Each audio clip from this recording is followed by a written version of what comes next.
दुनिया में 4 ऐसी शक्तियां हैं, उसमें से एक है अमेरिकन डीप स्टेट, दूसरी है कल्चरल मार्क्सिज्म, तीसरी है जिहादी इस्लाम और चौथी है चर्च, इवेंजेलिकल चर्च। भारत के खिलाफ तो बहुत शिद्दत से साथ में आ जाते हैं। मतलब भारत के ऊपर बहुत बड़ा खतरा इन चारों से है। और अगर हम देखें तो ये चारों ही पूर्ण रूप से प्रयासरत हैं कि भारत को कैसे डिस्टेबलाइज करना है। बिल्कुल बिल्कुल।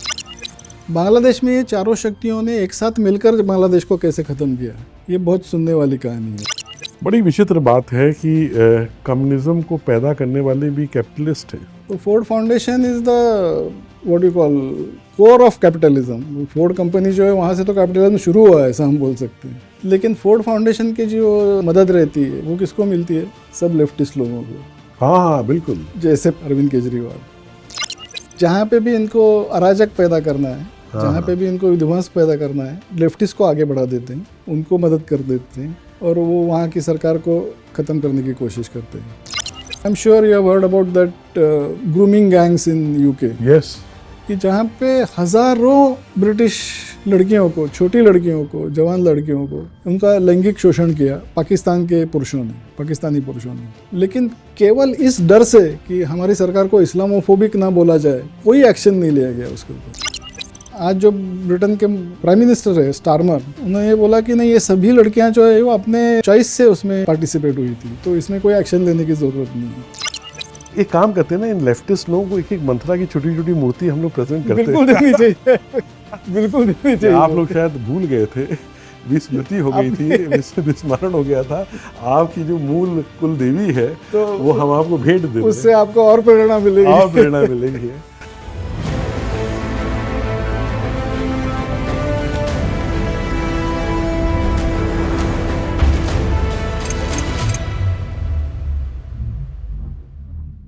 नमस्कार, प्राच्यम के पॉडकास्ट द चेंज मेकर्स में आप सबका बहुत स्वागत है।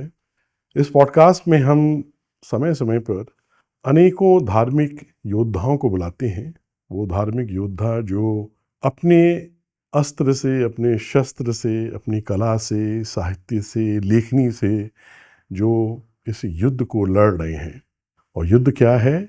युद्ध है अपने धर्म और संस्कृति का संरक्षण करना और उसको स्थापित करना और उसको पाश्चात्य की जो जितने भी इन्फ्लुएंसेस हैं उससे उनका बचाव करना, हमारे युवाओं को, हमारे बच्चों को आत्मगौरव प्रदान करना, उनको बताना अपनी सभ्यता, अपनी संस्कृति, अपने धर्म के विषय में। तो आज हमारे इस पॉडकास्ट पे ऐसे ही एक बहुत विशिष्ट धार्मिक योद्धा, लेखक और बहुत ही समर्पित राष्ट्रभक्त हमारे साथ हैं। इससे पहले कि मैं आपका उनसे परिचय कराऊं, मेरा एक निवेदन एक बार फिर आपसे है कि प्राच्यम अब विश्व का पहला भारतीय और सनातनी हिंदू OTT प्लेटफॉर्म है। आप सब लोग प्राच्यम.com पे जाकर प्राच्यम को अवश्य सब्सक्राइब करें। उसमें आपको 400 से अधिक फिल्में, कंटेंट्स, शोज़ ये मिलेंगे। उसमें बच्चों के लिए प्राच्यम किड्स है, संगीत प्रेमियों के लिए प्राच्यम नाद है और बहुत ही अद्भुत फिल्में हैं हमारी संस्कृति, हमारे धर्म, हमारे इतिहास के ऊपर। उन सबको अवश्य देखें, अपने परिवार में दिखाएं, बच्चों को दिखाएं। सब्सक्रिप्शन आप कोई भी चाहे ले सकते हैं, क्वार्टरली, ईयरली, या आप चाहें तो लाइफ मेंबरशिप ले सकते हैं या लाइफ पैट्रॉन बन सकते हैं। आप हमारे YouTube चैनल पे जाके भी कोई भी मेंबरशिप का लेवल आप सेलेक्ट कर सकते हैं, जो भी आपको उपयुक्त लगे। और अवश्य प्राच्यम के बारे में अपने सोशल ग्रुप्स में अपने मित्रों को, अपने रिलेटिव्स को, सबको बताएं और इस संकल्प में, इस अनुष्ठान में आप अपना सहयोग दें और अपनी आहुति दें। यही हमारा आपसे निवेदन है। तो आज हमारे साथ हैं बहुत ही समर्पित धार्मिक योद्धा श्री अभिजीत जोग जी। बहुत बहुत स्वागत है अभिजीत जी। नमस्ते प्रवीण जी। बड़ा आनंद आता है मुझे तो आपके साथ बात करके। बहुत ही खुशी होती है, बहुत ही आनंद आता है। कई दिनों के बाद हम मिल रहे हैं तो और हम लोग का लास्ट जो पॉडकास्ट था वो तो कमाल लोगों ने पसंद किया है, पूरे विश्व में वो प्रसारित हुआ। ये तो प्राच्यम प्लेटफॉर्म का करिश्मा है, ऐसा मैं बोल सकता हूँ। ये ईश्वर की कृपा है। ये प्राच्यम एक गुरुओं द्वारा, ऋषियों द्वारा, ईश्वर द्वारा प्रेरित एक मिशन है। हम तो उन्हीं की प्रेरणा में चलते हैं। एक निमित्त बन के हम लोग काम कर रहे हैं।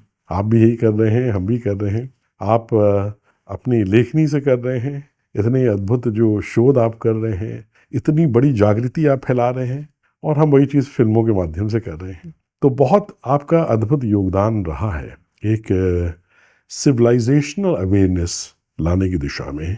और उसमें जो आपने ये पुस्तक लिखी वो इतनी प्रभावशाली पुस्तक है, तो जिसका नाम है टर्माइट्स। बिल्कुल आपने बिल्कुल सही शब्द दिया है। भारत की जो संस्कृति है, भारत का जो समाज है, भारत की जो परंपराएं हैं, और भारत की जो भी हमारी सामाजिक और राजनीतिक व्यवस्था है, उसमें कुछ दीमक की तरह कुछ लोग लगे हैं जो अंदर ही अंदर उसको खोखला कर रहे हैं, जो देशद्रोही हैं, जिन्होंने अपने आप को बेच दिया है कुछ पैसों के लिए, और ये गुलाम बन के वेस्टर्न जो लॉबीज़ हैं, जो एंटी भारत लॉबीज़ हैं, उनके एजेंट बन के काम कर रहे हैं। आज हम चाहेंगे सबसे पहले आपके शब्दों में आपका संक्षिप्त परिचय पहले बताइए। जी, मेरा नाम है अभिजीत जोग। मैं बेसिकली साइंस स्टूडेंट हूँ, साइंस ग्रेजुएट हूँ। कई सालों से मैं ब्रांड कंसल्टेंसी, एडवर्टाइजिंग, इस क्षेत्र में मैं कार्य करता हूँ। मेरी खुद की कंपनी है। मेरी कंपनी ने कुछ फिल्में भी बनाई हैं, मराठी फीचर फिल्म्स भी हम बनाते हैं, जिसमें ज़्यादा करके मेरा बेटा उसको हैंडल करता है। तो करीब करीब 35 साल से ये सब प्रोफेशनल हमारा जर्नी चल रहा है। लेकिन हमेशा हम ये सोचते हैं कि कभी ना कभी अपना पैशन जो है उसको भी हमने न्याय देना चाहिए। तो मैं पहले से ये समझता था कि देश का इतिहास जो है, हमारे भारत का इतिहास जो है, वो बहुत ही तोड़ मरोड़ कर उसको विकृत बनाकर पेश किया गया है, और हमारे खुद के भारतीय लोग भी वही इतिहास को सही मान के चल रहे हैं। तो ये कहीं ना कहीं इसको ठीक करना चाहिए, लोगों की भ्रांतियाँ जो है वो ख़त्म करनी चाहिए। इसलिए मैंने सोचा कि मैं इतिहास का अभ्यास करूं, और मुझे रुचि भी थी बहुत पहले से। तो अभ्यास करके मैंने पहली पुस्तक लिखी असत्यमेव जयते, तो जिसमें मैंने भारत के इतिहास में जो भी भ्रांतियाँ फैलाई गई है उसके ऊपर मैंने आघात किया, उसको विस्तार से मैंने एक्सप्लेन किया कि किस तरह से गलत इतिहास हमें सिखाया गया है। तो बहुत लोकप्रियता मिली उसको, तो मेरा भी कुछ कॉन्फिडेंस बढ़ गया। तो मैंने फिर सोचा कि ये सब करने के पीछे जो शक्ति है, वामपंथ, तो वामपंथ का असली चेहरा जो है वो उसको बेनकाब करना चाहिए। बहुत सुंदर। तो मैंने फिर उसका भी बहुत विस्तार से डीपली उसका स्टडी किया, अभ्यास किया, और मुझे वहाँ पे भी जैसा जैसा मैं पढ़ते गया, समझते गया, तो मुझे पता चला कि जो भी एक बहुत बड़ा एक उन्होंने अपनी प्रतिमा खड़ी की है, वो प्रतिमा और वास्तव, इसमें बहुत ज़्यादा फर्क है। पूरा एक, आई वुड पुट इट, कि मानव जाति के ऊपर एक बहुत बड़ा फ्रॉड किया है वामपंथ के नाम पे। और फिर मैंने सोचा कि इसको मैं लिखूं, और उसमें भी उसका जो नया रूप है, नया अवतार है, जिसको हम कल्चरल मार्क्सिज्म बोलते हैं, ये तो बहुत ही घातक है। मतलब जैसा आपने सही बताया कि अंदर से खोखला करती है। तो इस विचार से ही फिर मैंने ऐसी पुस्तक लिखी कि जिसका पहले वामपंथ के पूरे इतिहास को मैंने सामने रखा, किस तरह से रोमांटिसाइजेशन ऑफ लेफ्टिस्ट मूवमेंट्स किस तरह से गलत है। वो कहते हैं कि we are a very scientific ideology, scientific socialism की बहुत बात करते हैं। तो वो भी मैंने दिखाया कि किस तरह से कंप्लीटली अनसाइंटिफिक है, लेकिन उसको वो साइंटिफिक करके पेश करते हैं। तो ये सब कहने के बाद फिर मैंने फोकस किया है कल्चरल मार्क्सिज्म के ऊपर। ये बहुत अद्भुत काम है। हमारे दर्शकों को थोड़ा सा अगर आप समझाएंगे, क्योंकि बहुत से लोग अवेयर नहीं होंगे जी। क्योंकि अनफॉर्चुनेटली हमारी अभी भी शिक्षा प्रणाली, हमारा जो भी अभी सिस्टम है, वो इस तरीके की चीज़ों के बारे में एजुकेट नहीं करता है। कल्चरल मार्क्सिज्म क्या है? जैसा मार्क्स ने ये आइडियोलॉजी सामने रखी थी, कार्ल मार्क्स ने, तो उसका मूल विचार ये है कि समाज को अलग अलग गुटों में बांट दो, उन गुटों में हमेशा संघर्ष भड़कना चाहिए, उस संघर्ष से अराजकता पैदा हो, और अराजकता से हिंसा और विध्वंस, ये उनका मूल विचार है। तो कई लोग मुझे पूछते हैं कि यार विध्वंस किसी का उद्देश्य कैसे हो सकता है?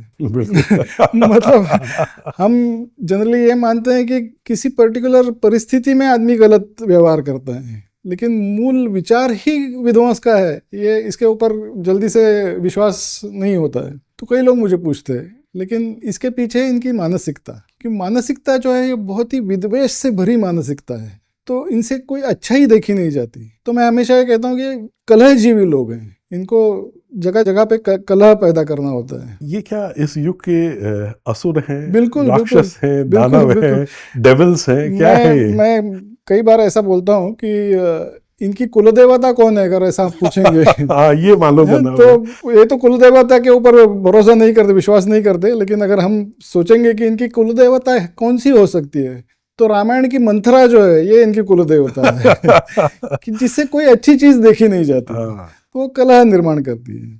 तो बहुत सही कहा आपने, मंत्रा। ये काम करते हैं ना, इन लेफ्टिस्ट लोगों को एक एक मंत्रा की छोटी छोटी मूर्ति हम लोग प्रेजेंट करते हैं। बिल्कुल देनी चाहिए, बिल्कुल देनी चाहिए। आप लोग शायद भूल गए थे, विस्मृति हो गई थी, विस्मरण हो गया था। आपकी जो मूल कुल देवी है तो वो हम आपको भेंट दे रहे हैं, उससे आपको और प्रेरणा मिलेगी, और प्रेरणा मिलेगी। तो मार्क्स ने कहा था कि ये जो संघर्ष का आधार है, ये संघर्ष का आधार होगा आर्थिक आधार, मतलब कैपिटलिस्ट वर्सेस लेबर या पूंजीवादी बनाम मजदूर। तो ये आइडिया के ऊपर उन्होंने करके देखा। रशिया में वो भी क्रांति थोप दी, जो बोला जाता है कि वहाँ के लोगों ने क्रांति की, ये भी गलत बात है, ये भी मैंने विस्तार से लिखा है। लेकिन जहाँ पे भी कोशिश की, ये आइडिया पूरी तरह से फेल हो गई।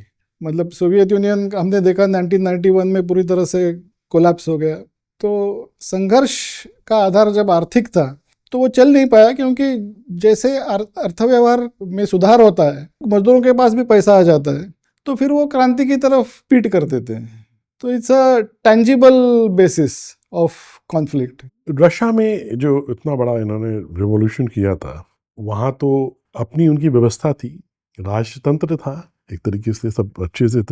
कैसे इन्होंने किया, कैसे थोपा कम्युनिज्म को, कैसे वहाँ पे इम्पोर्ट कर लिया गया, कैसे रातों रात हिंसा से, है ना, एक तख्ता पलट कर दिया। थोड़ा सा उसके विषय बहुत जानना जरूरी है, क्योंकि उसका बहुत महिमा मंडन किया है, उसको बहुत रोमांटिसाइज किया है कि ये शोषितों का अपराइजिंग था, इस तरह से उसको दिखाया गया है। लेकिन वास्तव में यह था कि वहाँ पे जो ज़ार की व्यवस्था थी, जो वहाँ के राजा थे, वो बहुत ही एक्सप्लॉयटेटिव थी। मतलब आम आदमियों को बहुत तकलीफ थी, उनको प्रगति के कोई रास्ते नहीं थे।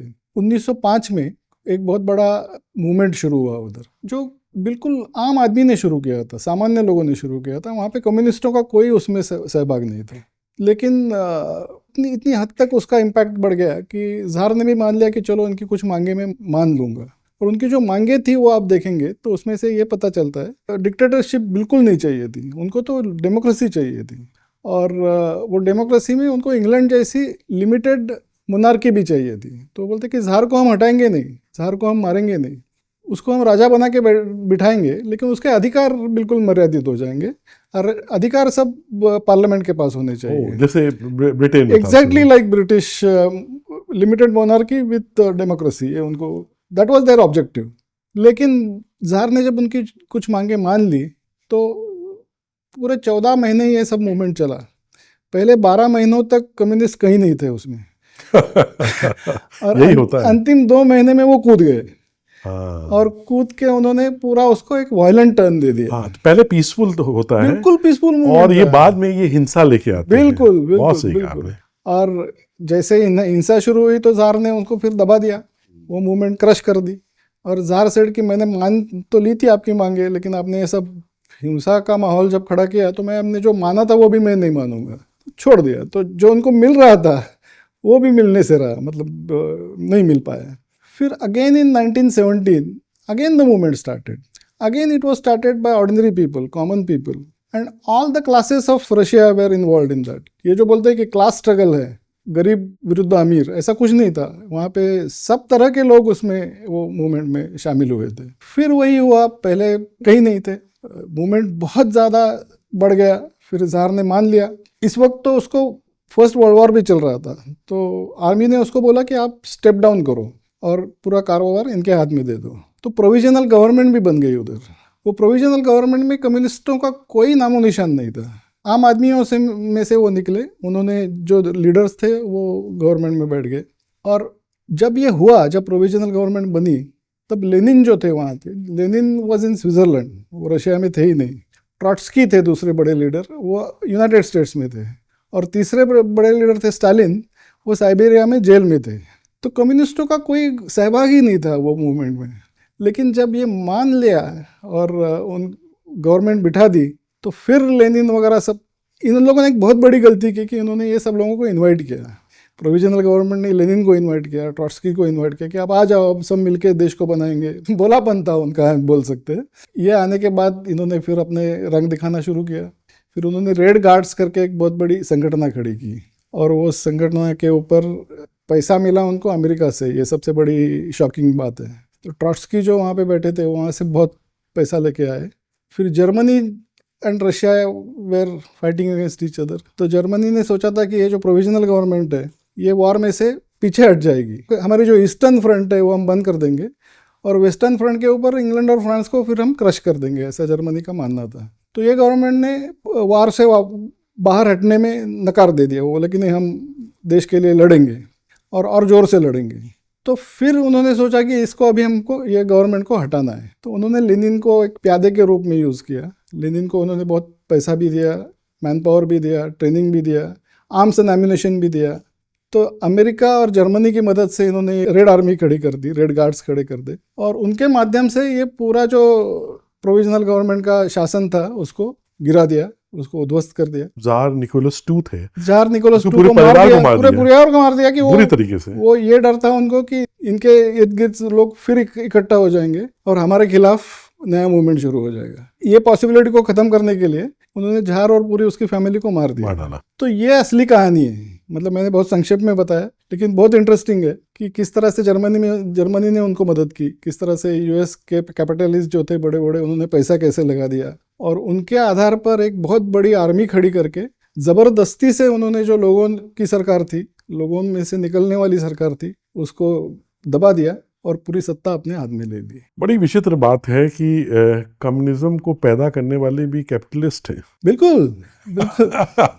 ये तो ये कैसी बात है? ये एक मानवीय इतिहास का एक बहुत बड़ा रहस्य है और पैराडॉक्स है, और वही चलता है आज भी। आप देखेंगे, अभी हम थोड़ा भटक रहे हैं लेकिन वापस आएंगे मूल मुद्दे के ऊपर, कि आप देखेंगे कि फोर्ड फाउंडेशन है। तो Ford foundation is the what you call core of capitalism. Ford company जो है, वहाँ से तो कैपिटलिज्म शुरू हुआ है, ऐसा हम बोल सकते हैं, करीब करीब। लेकिन फोर्ड फाउंडेशन की जो मदद रहती है या उसकी जो शिष्यवृत्तियाँ रहती है, वो किसको मिलती है? सब लेफ्टिस्ट लोगों को।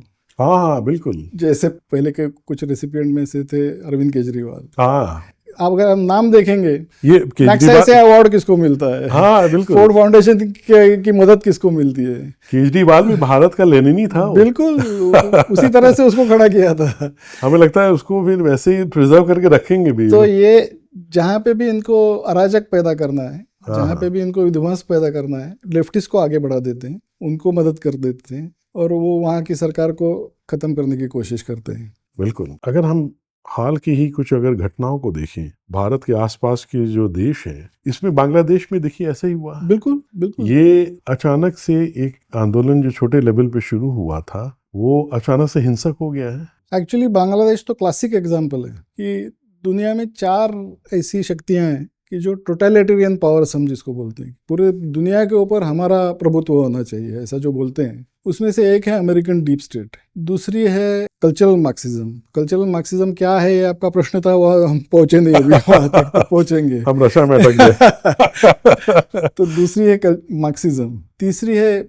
जिहादी इस्लाम, और चौथी है चर्च, इवेंजेलिकल चर्च। तो ये 4 शक्तियां काम करती है कि पूरी दुनिया के ऊपर हमारा प्रभुत्व हो। बांग्लादेश में ये चारों शक्तियों ने एक साथ मिलकर बांग्लादेश को कैसे खत्म किया, ये बहुत सुनने वाली कहानी है। अच्छा, एक quick pause.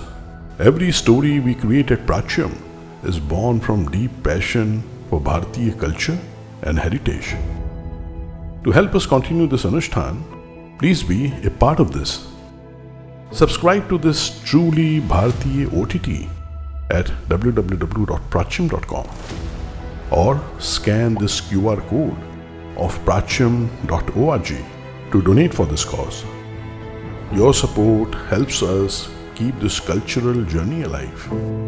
Be a part of this dharmic resurgence. Every drop counts. Now, back to your experience. Jai Shri Ram. एक तो शेख हसीना ने खुद बोला है कि अमेरिका ने मुझे बोला कि सेंट मार्टिन आइलैंड मुझे दे दो। तो जब मैंने उनको बोला कि हम नहीं देंगे आपको, शेख हसीना कहती है कि उसी वक्त पता तय हो गया था कि हमें मेरी सरकार का क्या होने वाला है क्योंकि आई रिफ्यूज। देन तो डीप स्टेट वाज इन्वॉल्व। फिर मार्क्सिस्ट चाइना का एक विशेषता है कि वहाँ अंदर वो मार्क्सिज्म के बेसिस पे कुछ नहीं करते, वो तो पूरा कैपिटलिज्म पूरी दुनिया में अर्थव्यवस्था वो पूरे कैपिटलिस्ट है। लेकिन जहाँ पे उनको डिस्टेबलाइज करना है किसी को, तो वहाँ पे वो लेफ्ट का यूज करते हैं। तो भारत के चारों ओर उन्होंने हर जगह अपने विचारों की सरकार प्रस्थापित कर दी थी।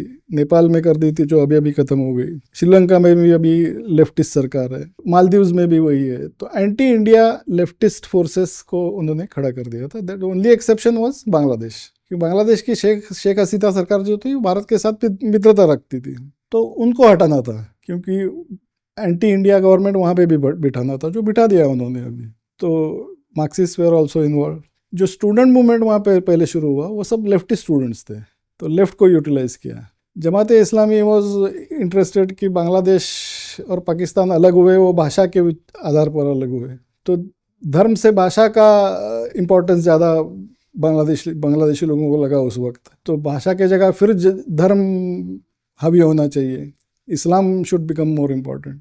तो Jamaat Islami and Islamist jihadist they were also involve. और चर्च की एक बात ऐसी है कि चर्च ये चाहता है कई दिनों से, मतलब जब भारत आज़ाद हुआ 1947 में, तभी उन्होंने सोचा था, British government as well as church together, कि नॉर्थ ईस्ट में कुछ हिस्सा लेंगे हम बांग्लादेश से, कुछ लेंगे म्यांमार से, कुछ लेंगे भारत से, मिजोरम और मणिपुर से, और एक क्रिश्चियन स्टेट बनाएंगे उधर।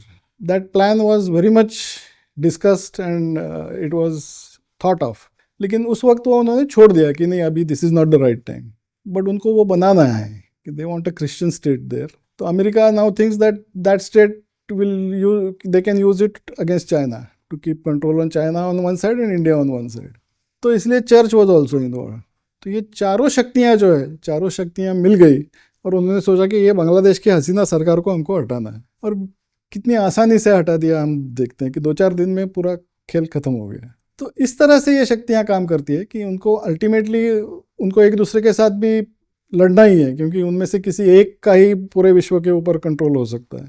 लेकिन जिनको हटाना है, उनको हटाने के लिए वो साथ में आ जाते हैं। और भारत के खिलाफ तो बहुत शिद्दत से साथ में आ जाते हैं। मतलब भारत के ऊपर बहुत बड़ा खतरा इन चारों से है। चारों से है। और अगर हम देखें तो ये चारों ही पूर्ण रूप से प्रयासरत हैं कि भारत को कैसे डिस्टेबलाइज कर दें, क्योंकि सबसे बड़ा एक बाधक इनके सामने हर एक की शक्ति इतनी ज़्यादा है, और जब मिल जाते हैं तो इतनी बहुत खतरनाक शक्ति बन जाती है, इतनी भयंकर शक्ति बन जाती है कि इनसे लड़ना भी बहुत मुश्किल हो जाता है। तो ये समझना बहुत ज़रूरी है। तो मैं आपका एक ओरिजिनल सवाल का आंसर दे देता हूँ। Cultural Marxism. तो कल्चरल मार्क्सिज्म जो है, तो जैसे मैंने बताया कि आर्थिक आधार के ऊपर मार्क्सिज्म ज़्यादा फैलेगा नहीं। जब उनको ये रियलाइजेशन हो गया, पता चल गया कि नहीं हम कर सकते, तो एक नया थ्योरी उन्होंने निकाला कि वो बोले कि सब दुनिया के जो स्पेशली डेमोक्रेटिक कंट्रीज़ के जो लोग हैं, शोषित लोग हैं, मजदूर हैं, वो कम्युनिज्म की तरफ आकर्षित क्यों नहीं होते हैं। तो उनका ये सिद्धांत था कि ये इसलिए नहीं होते कि ये अपने देश की संस्कृति जो है वो अपनी संस्कृति मानते हैं, और अपने संस्कृति के लिए, अपने देश के लिए वो जुड़ जाते हैं उसके साथ, उसके लड़ते भी हैं। तो जब तक ये संस्कृति खत्म नहीं होगी, तब तक ये हमारे तरफ आकर्षित नहीं होंगे। तो उन्होंने तब से ऐसा निर्णय लिया कि पाश्चात्य संस्कृति जो है, क्योंकि तभी तो डेमोक्रेटिक और capitalist society was only in the left, in the west. तो उन्होंने सोचा कि एक पाश्चात्य संस्कृति को हम खत्म कर देंगे। एक विली मंजनबर्ग करके लेफ्टिस्ट आदमी था, उसने ये बोला था कि we will make the western civilization stink, पाश्चात्य सभ्यता की बदबू आएगी, ऐसी योजनाएं हम चलाएंगे। अब कब बना दिया है? बना दी, बिल्कुल वही बोल रहा हूँ कि they have achieved it. They have achieved it, you know. They have written this down in 1920-1930 के दशक में उन्होंने ये लिखा था। अच्छा, ये 100 साल की प्लानिंग 100 साल से उनकी ये बातें चल रही हैं। और तभी उन्होंने ये भी लिखा है कि हम किस तरह खत्म करेंगे, हम क्या क्या करेंगे। और मतलब पूरी टूल किट तब से बन गई है। तो ये क्या भारत के लिए भी कोई टूल किट बना के बैठे? तो वही भारत में भी, अब जो मैं पाश्चात्य के देशों के लिए बोल रहा हूँ, ये भारत के लिए भी अप्लाई होता है, क्योंकि डेमोक्रेटिक कंट्रीज़ को ख़त्म करना है। पूरी डेमोक्रेटिक फ्री वर्ल्ड हम जिसको बोलते हैं, पूरे फ्री वर्ल्ड का कल्चर जो है, वो संस्कृति है, उसको पूरी ख़त्म करो, ताकि वहाँ के लोग हमारे तरफ आकर्षित हो जाएंगे और फिर आराम से हम वहाँ पे कम्युनिज्म को इस्टेब्लिश कर देंगे।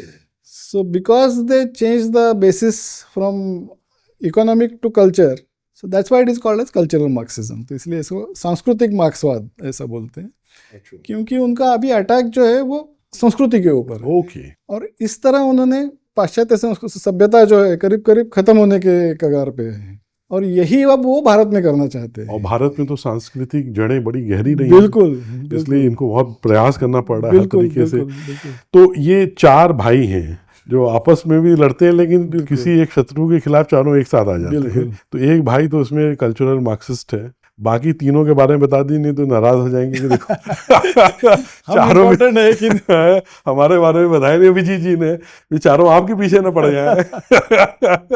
तो बाकी 3 के बारे में बताइए कि ये क्या है बाकी 3 भाई। एक्चुअली जो अमेरिकन डीप स्टेट हम जिसे बोलते हैं, बहुत आवश्यक है, क्योंकि हमारे दर्शक निश्चित रूप से सुने तो होंगे और लोग सुनते भी हैं ये टर्म डीप स्टेट।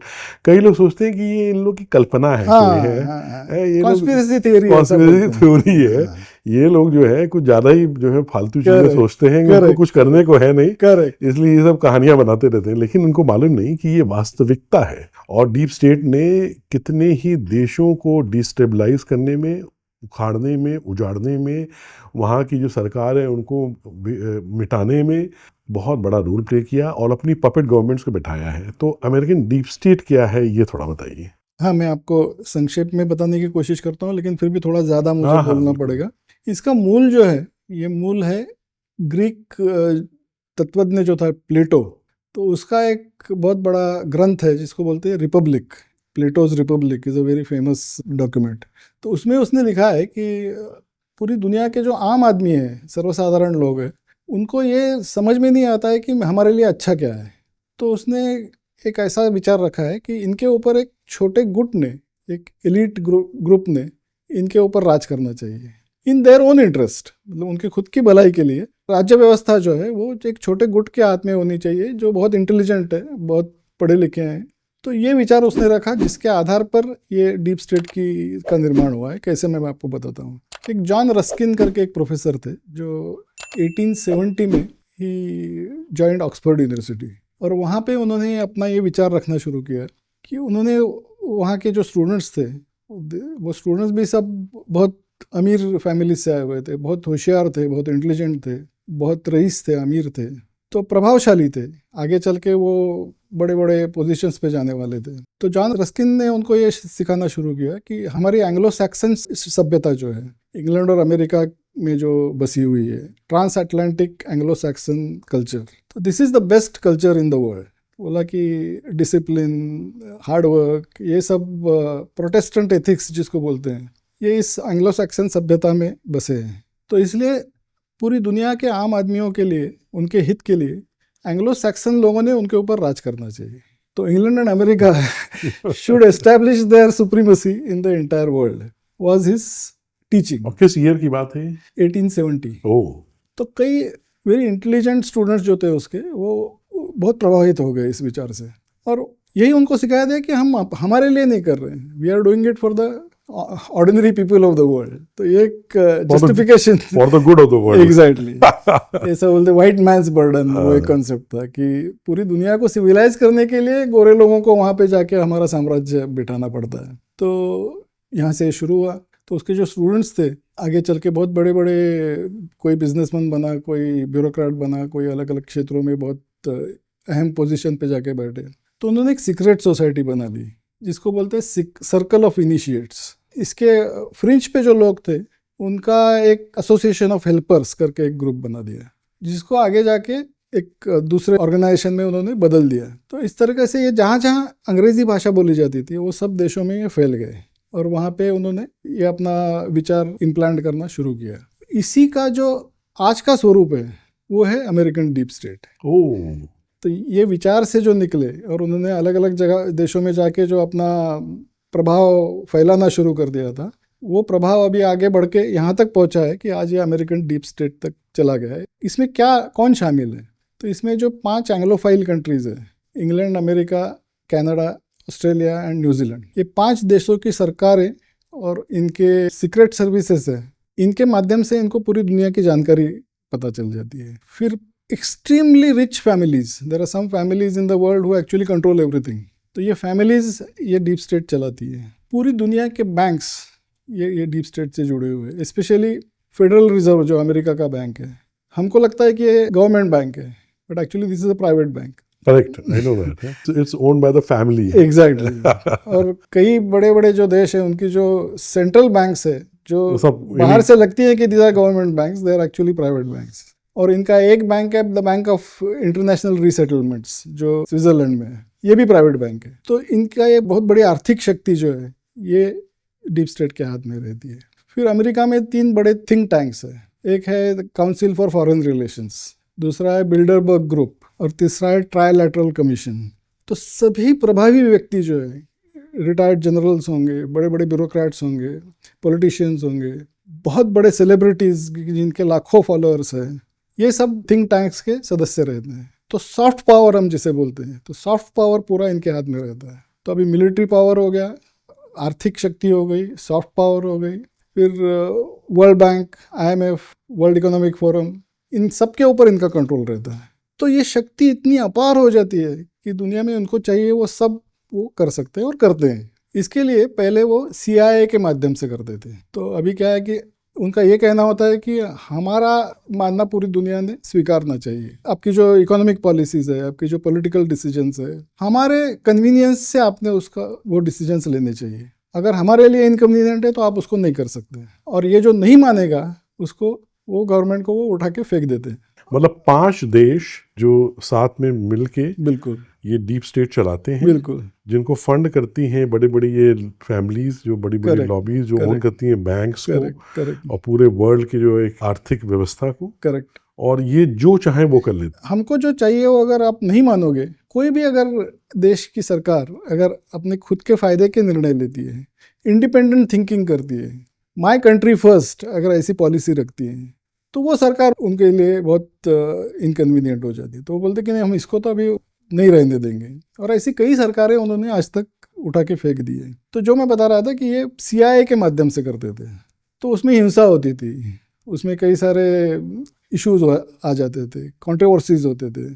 और अमेरिका की जो छवि है, लिबरल डेमोक्रेसी को सपोर्ट करने वाली ये शक्ति है, तो इसके लिए दिखने में ख़राब दिखता था कि जो लिबरल डेमोक्रेसी की बात करते हैं वही CIA के माध्यम से इतनी सब हिंसा फैलाते हैं हर जगह। तो ये स्ट्रैटेजी उन्होंने बदल दी इन 1980s में, और उन्होंने ये बोला कि नहीं, हम अलग तरीके से करेंगे। हर एक देश में कोई फ्रस्ट्रेटेड लोग होते हैं, कोई एंटी नेशनल लोग होते हैं, तो हम उनको यूज़ करेंगे, हम उनको पैसा देंगे, हम उनको स्ट्रैटेजिक इनपुट देंगे, हम उनको टूल किट्स प्रोवाइड करेंगे, और उनके माध्यम से उस देश में ही अशांतता पैदा कर देंगे। और इसके लिए उन्होंने एक संस्था बनाई जिसका नाम है एंडोमेंट फॉर डेमोक्रेसी अमेरिका में। तो उसका दिखावा ये था कि जहाँ जहाँ डेमोक्रेसी नहीं है वहाँ पे हम डेमोक्रेसी एस्टेब्लिश करना चाहते हैं। और जिन देशों में डेमोक्रेसी है लेकिन वो अभी थोड़ी सी खतरे में आ गई है, तो उसको वापस पटरी पे लाने के लिए हम उनको मदद करेंगे।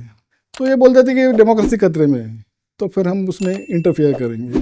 तो ये स्ट्रैटेजी लेके वो चलते हैं, और इसको अंजाम देने के लिए जिस देश में उनको अशांतता पैदा करनी है, अराजक पैदा करना है, उसको वो लेफ्टिस्ट को यूज़ करते हैं। और लेफ्ट भी बदल गई है, जैसा मैंने बताया, now they are cultural Marxist. So for them also कोई खून खराबा नहीं करना है, कुछ नहीं करना है, सिर्फ अंदर से खोखला करना है, अंदर से इतना कमज़ोर बनाना है कि अपने आप ये पूरी व्यवस्था ख़त्म हो जाएगी। तो इसमें इन दोनों का अभी मिलन हो गया है, यूनिटी हो गई है। Deep state and cultural Marxist are now working together. तो इसलिए जब हमेशा हमको ये प्रश्न आ जाते हैं कि यार फोर्ड जैसी कैपिटलिस्ट कंपनी ये लेफ्टिस्ट लोगों को क्यों सपोर्ट करती है, तो इसका उत्तर ये है कि उनको दोनों को मिलके जो अपना टारगेट कंट्री है उसको अगर डिस्टेबलाइज करना है, उसको कोलैप्स करना है, तो दे वर्क टुगेदर। और फिर जो हम जिन्हें भारत में अर्बन नक्सल्स के नाम से जानते हैं, तो ये सब अर्बन नक्सल्स मतलब कल्चरल मार्क्सिस्ट है सब, और तो इनको एंटी नेशनल्स होते हैं, देशद्रोही होते हैं। हाँ। तो एक कभी केजरीवाल को खड़ा करने की कोशिश करते हैं। अभी वो सोनम वांगचुक एक उन्होंने नया नाम निकाला है जो लद्दाख से आता है, तो जिसके ऊपर आमिर खान ने फिल्म बनाई थी 3 इडियट्स। उसका जो रांचो कैरेक्टर हाँ, हाँ। है, it's suppose to be inspired by Sonam Wangchuk. तो इस तरह से वो उनको उनकी प्रतिभा की निर्माण भी करते हैं, उसकी इमेज क्रिएशन भी करते हैं। इतनी ताकत है इनके पास, क्योंकि एंटरटेनमेंट इंडस्ट्री भी पूरी इनके हाथ में रहती है। तो इस तरह से उनको प्रोजेक्ट किया जाता है कि ये तो सेवियर्स है, ये आम आदमी को बचाने के लिए एक्टिविस्ट है, इस तरह से उसको प्रोजेक्ट करते हैं। तो ये सब चलता है इस तरह, they all come together and बहुत ज़्यादा हिंसा करनी है तो फिर इस्लाम ऑल्सो कम्स इनटू प्ले। तो अभी फिलहाल दो भाई मिल गए। दो भाई मिल गए, जहाँ पे चाहिए वहाँ पे इस्लाम को भी साथ में ले लेते। वो सौतेला भाई है, इसको सौतेला भाई है। और मेरे पुस्तक में भी मैंने दिया है कि इस्लाम इनको इतना प्यारा क्यों है। स्पेशली कल्चरल मार्क्सिस्ट को इस्लाम के ऊपर बहुत प्यार है। तो उनका स्ट्रैटेजी ये है, अनब्रिडल्ड इमिग्रेशन को प्रमोट करते हैं कि इतने लोगों को बाहर से हम अंदर लेके आएंगे कंट्री में, यूरोप में स्पेशली जो भी हो रहा है, जो हो रहा है, भारत में भी हो रहा है, यूरोप में भी हो रहा है। ये भी उन्होंने, जैसे मैंने बताया कि 1920-1930 के दशक में ही उन्होंने लिख के रखा है कि हम माइग्रेशन को बढ़ावा देंगे और माइग्रेशन की मदद से हम खोखला कर देंगे, और वही हो रहा है। तो और वहाँ पे उनको इस्लाम को वो प्रेफर करते हैं।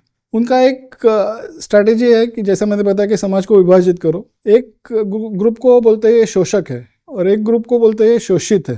और कल्चरल मार्क्सिज्म का एक फैक्टर है उसमें, उसको बोलते हैं पोस्ट मॉडर्निज्म। तो उनका ये कहना है कि there is nothing like objective truth और there is nothing like objective reality. तो क्या सही है, क्या गलत है, क्या नैतिक है, क्या अनैतिक है, ये सब आप किस ग्रुप को बिलोंग करते हो उसके ऊपर डिपेंड करता है। तो अगर आप शोषित ग्रुप में हो तो आप कभी भी गलत नहीं हो सकते हो, तो आप कुछ भी करो हम आपको सपोर्ट ही करेंगे। और इस्लाम को इन्होंने शोषित ग्रुप में रखा है। तो इसलिए इस्लाम ने दुनिया में कुछ भी किया तो cultural Marxist will always support them. इसको मैं कहता हूँ कि red shield for the green sword. तो इस्लाम की तलवार को इनकी ढाल है, तो ये इनको बचाते हैं हमेशा। इनके तरफ इंटेलिजेंस है, इनके ऊपर नैरेटिव के ऊपर इनका कंट्रोल है। तो इस्लाम को ने कुछ भी किया तो उसको जस्टिफाई करते हैं, तो बोलते हैं कि this is a reaction against operation which they have faced so far. और आप कुछ कहें तो इस्लामोफोबिया है। इस्लामोफोबिया नया टर्म निकाल that is what I call as weaponization of language. Absolutely. तो ये लैंग्वेज को वेपनाइज करते हैं। एब्सोल्युटली। अगर इसका उदाहरण मैं दूं आपको, तो अगर कोई दक्षिणपंथी विचार का आदमी है, राइटिस्ट विचारों का आदमी है, तो इसको सडनली ये बोल देंगे फैसिस्ट है। फैसिज्म और राइट विंग इनको इन्होंने बिल्कुल जोड़ दिया है। वास्तविकता ये है कि fascism and Nazism were completely leftist ideology. Absolutely. Nazism को तो नाम ही है कि नेशनल सोशलिस्ट पार्टी, बट इतना चालाकी से और इतनी धूर्तता से इन्होंने नाजी और फैसिस्ट इनको राइट विंग से एसोसिएट कर दिया। तो आजकल कोई ये नहीं बोलना चाहता कि मैं राइट विंग का हूँ, क्योंकि लैंग्वेज को वेपनाइज किया है। वैसा ही इस्लामोफोबिया है, वैसा ही होमोफोबिया है, जेनोफोबिया है। तो देशभक्ति इनको बहुत खटकती है, देशभक्त लोग इनको पसंद नहीं है। तो अगर आप देश के बारे में बात करोगे वो बोलेंगे कि आप जेनोफोबिक हो, या व्हाट यू कॉल, ऐसे कई सारे शब्द उन्होंने खड़े कर दिए कि, और वो शब्दों से इतनी निगेटिविटी जोड़ देते हैं, इतनी नकारात्मकता जोड़ देते हैं कि कोई उससे जुड़ना नहीं चाहता। तो ये स्टैम्प मेरे ऊपर नहीं लगना चाहिए। Nobody should call me Islamophobe, nobody should call me homophobe. तो then I try to become politically correct. तो मैं पॉलिटिकली इनकरेक्ट एक शब्द भी मेरे मुंह से नहीं निकलेगा, ऐसा मैं कोशिश करूंगा। बिल्कुल। और पॉलिटिकली करेक्ट बोलना मतलब कल्चरल मार्क्सिज्म की भाषा बोलना। तो automatically they associate more and more people with their ideology by this, इस दहशत के माध्यम से। ये तो इंटेलेक्चुअल टेरर है, ये वैचारिक दहशत है कि अगर मेरे ऊपर ये स्टैम्प बढ़ गया तो मैं तो गया, फिर समाज के दायरे से मुझको बाहर फेंक दिया, ऐसा उसका मतलब हो जाता है। बड़ी सोची समझी रणनीति है, बहुत ही होशियारी से और बहुत ही चालाकी से उन्होंने ये सब बनाया।